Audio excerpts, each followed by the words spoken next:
raha tsy hoe olontsony anao mpanamaivana ny ady tsaiko raha tsy ho tazako lay endrikao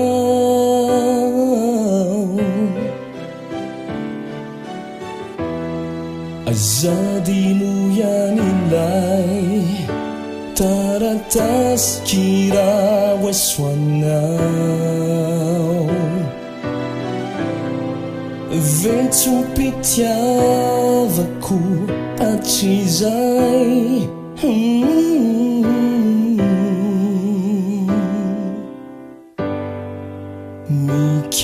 mikaloe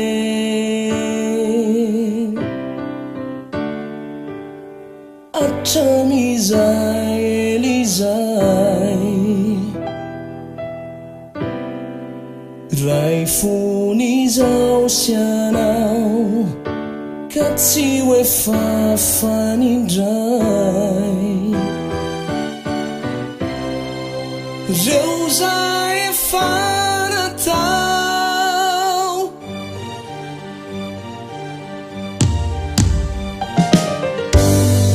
mihevery anao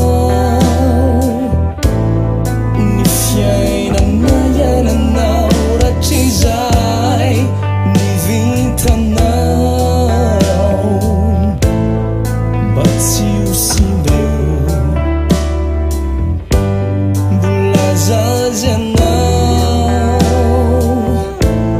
atramizao totsy mba tonga saina nefa die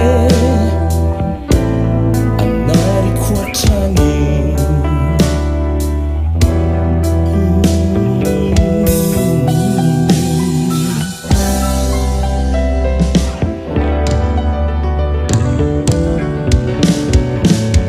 mievitra